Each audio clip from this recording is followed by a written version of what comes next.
And now, it's time for another Dice Tower review with Tom Vasel. Hey folks, I'm Tom Vasel, and today we're taking a look at a game called Empyreal. I think it's called Empyreal. Spells and Steam. Now this is going to be a slightly different review than normal in the sense that this comes with a normal game and then it comes with the Ultra Deluxe Everything Included game. Level 99 definitely does this. They definitely take a game and then go wrong. So I have this Ultra Deluxe redonkulous type game here, so that's what we're going to be taking a look at. I mean, the box itself is almost a cube here. This is just the lid here. So there's a lot of pieces involved in this game. So I want to talk about the gameplay itself, which is going to be pretty much the same no matter what, if you have all the components or not. It's just everything's going to look, well, ridiculously cool. But let's take a look at how the game plays.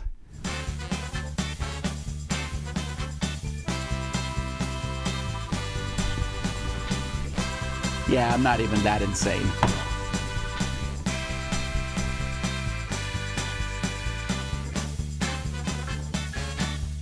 You're going to build a board here that's made up of various two-sided boards here. So you're going to build them together depending on the number of players. So this is set up for a 4-player game.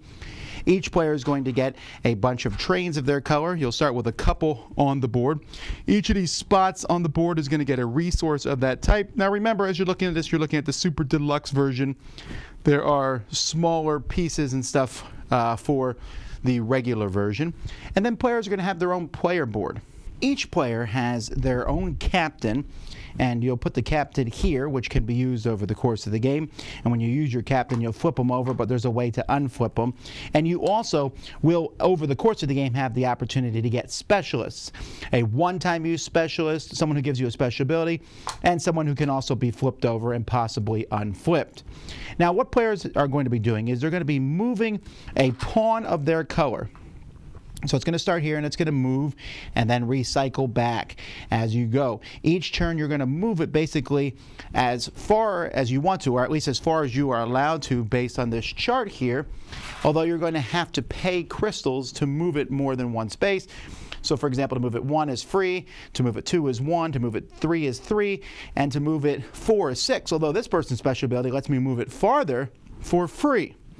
Then once you move to a column, you can activate all the spaces in that column, although the top one's always free, the bottom one costs another crystal. If you activate the very bottom one, that will cost you 3 crystals. So you can see, if you move far and activate the whole column, you're going to be paying a lot of crystals.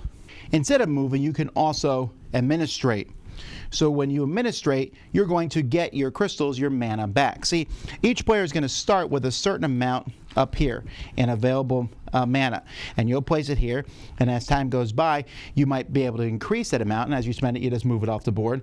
This lets you put it all back on. It lets you unflip these two people if you want to, and it lets you get a new car, a new train car, and when you take them, you're just going to put them basically in the second row. Once the second row is full, you will start putting them in the third row, and that gives you more options. Although some of these, when you use them, are going to have extra costs there. So you have to take that into account as you're picking these trains.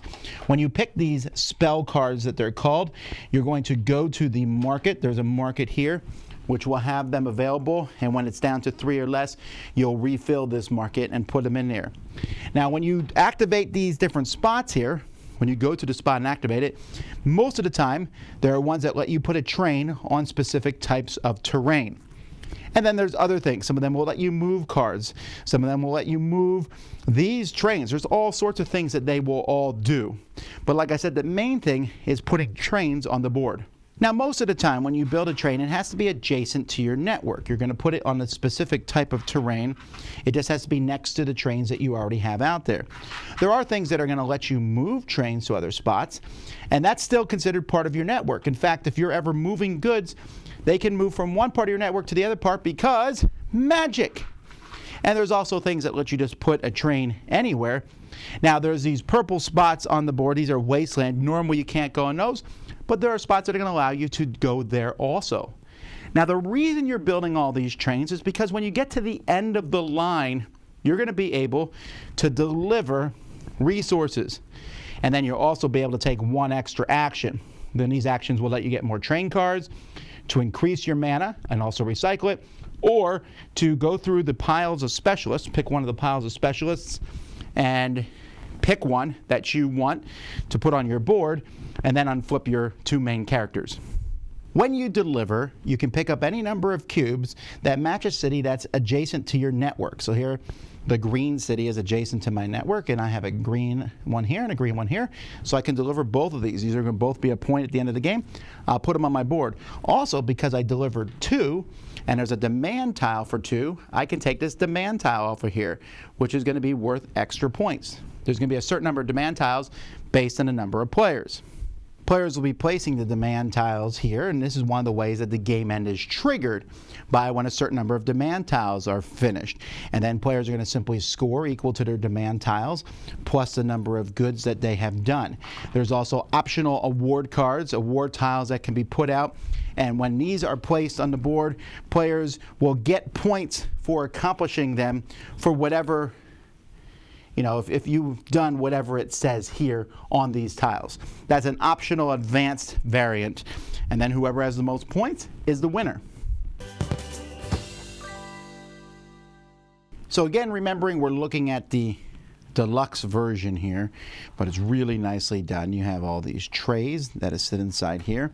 Now these trays are very similar to the trays that you see from game trays, but they're definitely not game trays. They're nice, but they're not as nice. So you see all the trays inside here, and then the 2 different people snap right inside on that. And one snaps in okay, but you'll notice I'm not going to turn it upside down. Now the trains are really fascinating. I like these trains, and I thought it was fascinating that there's enough trains in here to substitute for Ticket to Ride, and lo and behold, you were able to buy extra trains to use in games of Ticket to Ride or other train games, also Ticket to Ride. The board itself is really nice, reversible, so you have different sides of the board here.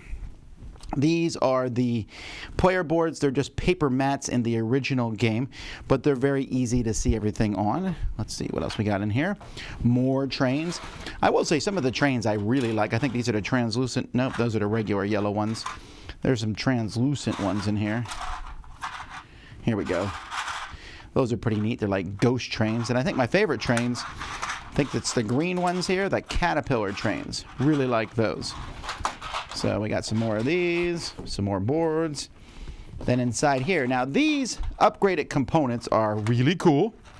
I really like upgraded components for games, although I thought it was really weird that they used pink for something that was kind of light blue in the original game. Other than that, I'm really happy with these. I like the container.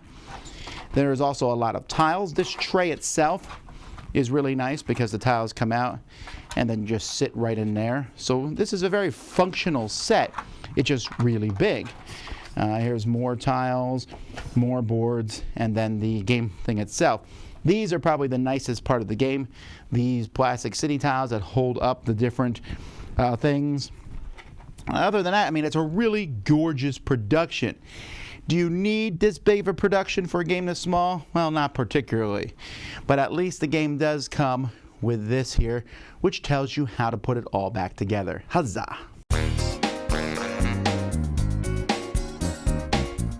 Okay, I got to mention at least this a bit. This is huge. I don't know the game warrants this huge. It's a really small game. It's essentially a train game. Obviously it's a train game with magic, and we'll come back to that in a second. But you're delivering goods, building your network, and that's it. And it's this huge honking thing. I would not necessarily want to have the big giant version of this. I just don't see the point of it. But it is neat. I love the trains. I love the components. I think they're cool, but I don't know. Anyhow, the game, so let's take that out of the picture. Let's talk about the game itself. Well, the game is mostly good. I do have a problem with the game, and I'll talk about that first, and that's just so much going on. It's a simple game. The idea of moving your piece and then activating the row of trains and adding to those trains, increasing mana, that's a great one. The delivering the goods works well. It's simple. And this whole, it's magic to be able to transport goods from train to train is very convenient. Ex machina type explanation as to how things work. But fine, I accept that. The problem that the game runs into is there is so many different things. You have a main special ability. You have these specialists, and every time you take the specialist, you're going to have to pull up the book. And the rules are like 5 pages. That's it. But then you got to go to the back of the book and look here what all the specialists do, and this one does this. The symbology is not that simple, I don't think. And you're like, oh, that's what this person does. Okay. And then, oh, that's what these trained cars do. And every time you pause. Now, after you play a lot of times, you'll know what everything does. But there's tons of abilities, because that's the whole point of the game. If the game had no special abilities and nothing, I think the game would be 6 rating out of 10. With all these special abilities and everything, it makes it a 7 or so. It's good. It would, for some people, it's going to be even higher than that. And I've already seen people glowing with praises about this. But there were times where I was like, fine, give me the book. Let me look what all these people do again. And I almost wish there had been more text on the cards so I don't have to constantly look things up. That being said, again, I really like how the game looks, and I like the simplicity of it. It's like a really streamlined Age of Steam to some degree with special abilities. And there definitely is interaction as players build out their network, and you can have multiple trains in the same area. And then I'll grab the good before you do if possible, and maybe deliver to that city. And you're going to take a look at the board and see how it's set up and figure out which goods get delivered to which place. That works fantastic. And even in the non-redonkulous version of the game, the component quality is really good. The art, well, some people are going to like the art or not. It's this fantastical thing, and the whole thing, again, has this magical theme to it. But that main conceit of the game, which is, administrate, which is get all your stuff back, or move and take an action, works really well. And in fact, once you get through all the special abilities and all the different things going on, turns are like this. You just move really quick, and I like that. That's nice. It's a fast-paced game. So I don't know that the game, I would be very hesitant to call this a great game by any means. I think it's a really good, solid, fun game that's decked to the nines, that comes out and just fantastic looking. And I think that it's a train game that I could get a lot of people to play over the heavy, burdensome games, which a lot of people enjoy, but can be quite demanding and punishing. This game doesn't feel that way. It's also fairly quick. They're like 45 minutes to an hour. And again, most of the length for me has been looking up the abilities, and once you know those, it's going to go smoother. So I think first reactions to this are going to be amazing for some people. They're going to go, wow. Other people are going to be overwhelmed. But after you play a few games of it, it does come together and move much faster. And at that point, it's a nice, solid, I was about to say little game. It is anything but little. But some cool ideas in here. It's definitely a level 99 game. Right? It's definitely a game that has all these special abilities. That's what they're known for, so I don't know why they would change that here. So you need to know what you're getting in for. But once you can kind of push that mesh of special abilities aside, I think you'll find a very enjoyable Euro-style train game. Dice Tower Judgment, approved!